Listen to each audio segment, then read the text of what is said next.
Halo teman-teman, apa kabarnya? Pasti baik-baik saja kan? Oke, teman-teman, bertemu lagi dengan saya, Bu Novita Ratnasari. Kali ini materi yang akan Bu Novita berikan kepada teman-teman yaitu terkait dengan IPA, Ilmu Pengetahuan Alam, tentang materi klasifikasi makhluk hidup. Nah, di gambar yang teman-teman lihat saat ini, ada sebuah hewan. Hewan apa teman-teman? Betul sekali, butterfly atau kupu-kupu. Cantik sekali kan warnanya dengan dominasi warna kuning, biru, lalu hitam dengan garis-garis yang manja. Nah, teman-teman tahu nggak butterfly atau kupu-kupu sendiri itu diklasifikasikan sebagai hewan apa? Nah, pasti teman-teman juga penasaran, apakah masuk serangga, atau reptil, atau yang lain sebagainya. Nah, untuk klasifikasi makhluk hidup sendiri, teman-teman harus mempelajari benar-benar dengan fokus dan dengan teliti. Mari kita simak bersama untuk mengetahui klasifikasi teman-teman tidak bingung. Nah, ini taksonomi dari kingdom sampai jenis ini masih digunakan sampai sekarang. Bahkan menurut penelitian-penelitian bisa jadi tadi lebih dari 7. Seperti itu susunan taksonnya. Nah, kita lanjutkan ke tahapan klasifikasi. Nah, tahapan yang Bapak Linnaeus tadi temukan atau teliti, di sini disebutkan dari identifikasi ciri makhluk hidup dulu. Lalu dikelompokkan berdasarkan persamaan yang ditemukan. Lalu, apabila dalma atau suatu kelompok ditemukan perbedaan, maka individu tersebut bisa dipisahkan dari kelompok tersebut. Maksudnya, kita cari hewan yang serupa dengan kucing. Tapi sebelumnya kita identifikasi dulu. Oh, kucing ini bentuknya berkaki seperti itu, memiliki kaki 4, memiliki bulu, kemudian matanya yang ada titik hitam di tengah, hidungnya yang agak naik, kemudian kupingnya itu jegrak itu berdiri, seperti itu. Lalu beliau lalu si kucing ini memiliki indera penciuman yang sangat tajam. Dengan mencium makanan, dia langsung lari mencarinya. Nah, kita cari hewan yang sama seperti kucing ini ciri-cirinya. Kan kita udah melakukan identifikasi, oh bahwa ini tuh kucing. Kita cari apa, hewan apa saja, anjing. Kenapa kok memilih anjing? Karena memiliki kaki 4 juga, memiliki bulu, lalu memiliki kuping yang naik. Lalu apalagi harimau, lalu apalagi singa. Nah, mungkin teman-teman mencari sebuah kelompok dengan hewan yang sejenis kucing. Udah ketemu kan? Nah, lalu kita perkecil lagi untuk melakukan pengamatan. Kalau si kucing ini bentuknya seperti ini, tapi kok singa agak berbeda, ya kita keluarkan ke dalam kelompok itu. Kita cari kelompok yang lain. Sama seperti halnya hewan burung. Burung bisa terbang. Kita cari hewan yang bisa terbang.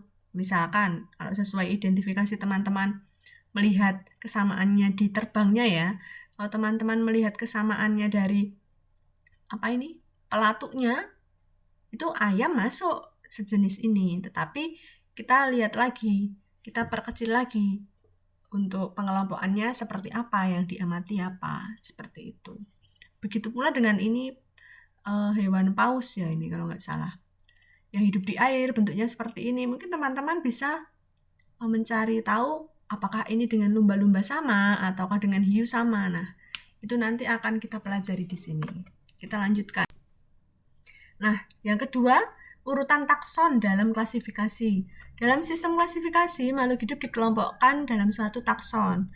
Dalam takson, makhluk hidup dikelompokkan berdasarkan persamaan ciri-ciri yang umum hingga khusus. Bila semakin sedikit persamaannya, maka semakin jauh kekerabatannya. Nah, ini yang Bu Novita jelaskan tadi ya, di awal ya. Nah, masih ingat ya teman-teman, ini susunannya. Tetapi teman-teman melihatnya dari kingdom aja. Jadi life domain ini memang perlu. tetapi ini belum familiar, yang sering anak SMP atau teman-teman pelajari itu dari kingdom sampai spesies. Kalau Bu Novita ini cara mudah untuk menghafal atau memahaminya, Bu Novita hafalkan huruf depannya. Jadi dari atas dulu. K, P, C, O, F, G, S. Jadi KP, COF, GS. Nah gitu. KP, COF, GF. Ini kalau pakai bahasa Inggris. Karena kingdom, film, class, order itu ordo, family, genus, spesies. Kita lanjutkan. Nah, di sini ada satu contoh urutan taksonomi atau takson tumbuhan cempaka. Ada yang tahu ya? Pohon cempaka. Kita urutkan dari kingdom dulu. Nah, kingdom kan tadi kerajaan. Kingdomnya plantae. Plantae, ada yang tahu plantae itu apa? Nama Indonesianya? Ya, betul sekali. Plantae itu tumbuhan, teman-teman. Kalau teman-teman mengetahui ini plantae itu tumbuhan, lalu filumnya spermatophyta. Spermatophyta itu tumbuhan berbiji. Kelasnya Magnoliophyta, ordonya Magnoliales, familynya Magnoliaceae, genusnya Misselia, spesiesnya Misselia campaka atau cempaka. Untuk mempermudah teman-teman, Bu Novita akan memberikan sedikit tips untuk memahami urutan taksonomi. Mulai dari kingdom. Kingdom itu ada berbagai macam. Plantae, Monera, kemudian Protista, kemudian Animalia, seperti itu. Kalau yang dicari, ya diingat-ingat ya, kalau yang dicari spesies dari pohon mangga misalkan, berarti kingdomnya apa? Plantae, karena tumbuhan. Kalau yang dicari spesiesnya kucing, ya spesiesnya kucing. Kucing itu hewan apa? Tumbuhan, teman-teman. Ya pasti hewan dong Bu. Berarti kalau hewan kingdomnya apa? Animalia. Betul sekali. Sampai sini ya teman-teman. Udah paham untuk kingdomnya. Kita ke filum. Filum itu spermatophyta, kan tumbuhan berbiji. Cempaka itu tumbuhan berbiji. Berarti kalau si mangga tadi tumbuhan berbiji enggak? Iya, masuk spermatophyta. Tetapi untuk tumbuhan berbiji sendiri ada berbiji terbuka dan berbiji tertutup. Ada angiospermae dan gymnospermae. Nah, bingung ya teman-teman? Nama apa sih Bu itu? Kita akan mempelajari nanti. Yang penting teman-teman tahu dulu konsepnya, urutan dari taksonomi sendiri. Kemudian bawahnya ada kelas. Kelas itu biasanya diakhiri dengan huruf ta, atau biasanya pita, ada pita belakangnya. Kemudian ordo sendiri mengikuti nama kelas tetapi ditambahin dengan huruf es belakangnya. Family, Magnoliaceae, tinggal ditambahin cae. Ya, kalau kalian melihat. Nah, ini kan Magnoliophyta, pitanya mengikuti filum yang ini kelas. Terus lio ini yang ditambahin Magnolio, ordonya mengikuti Magnolio diganti Magnolia tambahin es. Kalau family cae. Nah, kalau genus ini Misselia. Spesies itu ambil dari kata genus ditambahin dengan campaka, jadi cempaka. Besok kita akan agendakan untuk praktek langsung ya teman-teman, mencari berapa nama-nama taksonomi dari suatu tumbuhan dan juga hewan. Selanjutnya kita ke vertebrata. Kemudian yang tidak bertulang belakang ada invertebrata. Kemudian kedua A, tubuhnya selalu basah. Apa kira-kira? Ya ikan. Terus tubuh tidak selalu basah. Contoh hewan amfibi. Amfibi itu kata. Kata itu tubuhnya terkadang basah, kadang tidak, karena dapat hidup di dua tempat. Makanya dinamakan amfibi. Kemudian kulit bersisik. Apa saja? Ya ular, ya ikan. Jadi ular itu masuk ke dalam reptil, ikan masuk ke dalam Pisces. Kulit tidak bersisik, contohnya apa? Anjing, lalu ada kucing, karena mereka adalah hewan berbulu. Menyusui anaknya, berarti kalau menyusui anaknya mamalia. Mamalia contohnya apa? Sapi, kemudian kambing, ya pokoknya hewan yang melahirkan itu pasti dinamakan mamalia. Tidak menyusui anaknya, contohnya apa? Kalian bisa tahu bertelur dan beranak, seperti itu teman-teman. Kemudian untuk selanjutnya ada metode penamaan ilmiah. Nah, Bapak Linnaeus itu menggunakan sistem binomial nomenklatur untuk membuat nama ilmiah. Nah, aturan sistem binomial nomenklatur sendiri terdiri dari 2 kata Latin. Kata pertama menunjukkan genus. Genus tadi ya. Huruf pertama ditulis dengan huruf kapital. Kata kedua merupakan petunjuk spesies yang diawali huruf kecil. Ditulis dengan huruf miring atau di garis bawah. Teman-teman, sambil melihat videonya Bu Novita ini, yang di slide ini, teman-teman bisa ambil gambar, lalu teman-teman nanti cocokkan dengan video slide Bu Novita yang sebelum ini, yang tadi tentang tumbuhan cempaka tadi loh. Bisa disamakan. Apakah benar sih keterangan Pak Linnaeus ini? Kemudian, lanjutkan.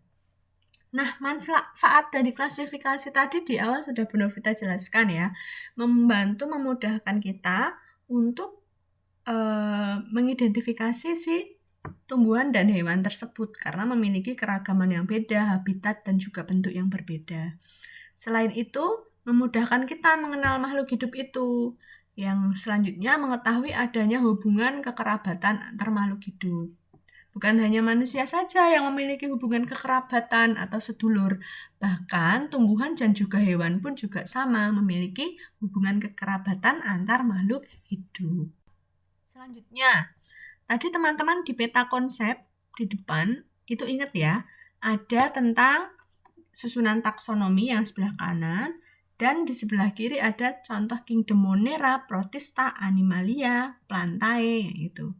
Nah, ini macam-macam dari kingdom, teman-teman. Nah, kingdom yang pertama itu Kingdom Monera. Kingdom Monera itu makhluk hidup yang bersel satu atau uniseluler yang tidak memiliki prokariotik atau membran inti. Pada umumnya, organisme ini berkembang biak dengan cara membelah diri. Anggota Kingdom Monera meliputi bakteri dan ganggang hijau atau cyanobacteria. Di bawah ini ada gambar sebuah bakteri dan juga ganggang hijau. Teman-teman bisa melihat ya, kalau bakteri itu bentuknya seperti kapsul. Tetapi tidak hanya bentuk seperti kapsul, bakteri itu macam-macam bentuknya. Dan hanya bisa diamati dengan alat pengamatan yang valid, contohnya mikroskop. Teman-teman bisa lihat bagian-bagian dari struktur cyanobacteria, dari ribosom, DNA, tilakoid. Nah, kemudian ini kalau diamati pada mikroskop seperti yang gambar kanan ini. Seperti cacing-cacing atau seperti roncean kalung. Kemudian di sebelah kiri bentuknya seperti kapsul. Kita lanjut. Ada Kingdom Protista atau Protista. Kingdom Protista memiliki membran inti, eukariotik. Kalau tadi Monera tidak memiliki membran inti, makanya namanya prokariotik. Selnya tunggal dan multiseluler. Kalau Monera tadi, apa teman-teman? Selnya uniseluler, satu. Tapi kalau Protista ada yang uniseluler, ada yang multiseluler. Protista dibedakan menjadi Protista mirip hewan, namanya protozoa, dan Protista mirip tumbuhan, alga atau ganggang, dan Protista mirip jamur. Teman-teman bisa lihat A, B, C. Yang A, ini contohnya amuba. Yang B, contohnya ada euglena, dan yang C, paramecium. Ini kalau diamati pakai mikroskop. Bagus ya teman-teman ya. Ini bisa gerak-gerak teman-teman. Jadi kalau di gambar ini kan diem gitu ya. Kalau di mikroskop besok kita melakukan pengamatan, kalau sudah memungkinkan keadaannya itu gerak-gerak seperti itu. Kita lanjut ke kingdom fungi. Setelah protista, monera, dan selanjutnya fungi. Nah, dari gambar sendiri terlihat, itu jamur, Bu. Benar sekali. Fungi itu berbagai macam jamur. Nah, fungi memiliki membran inti. Dinding sel tersebut terbuat dari zat kitin, tidak memiliki kloroplas sehingga tidak dapat berfotosintesis. Dan ada yang uniseluler maupun multiseluler. Tumbuhan jamur tersusun atas benang-benang yang disebut hifa. Hifa ini terletak ada di bawah dari jamur. Kalau ini jamur payung, teman-teman lihat. Kalau teman-teman cabut, di bawahnya itu seperti akar, itu namanya hifa. Kemudian, kumpulan hifa disebut miselium. Tubuh jamur disebut talus, ini talus tubuhnya. Jamur hidup sebagai saprofit atau parasit dan berkembang biak dengan spora.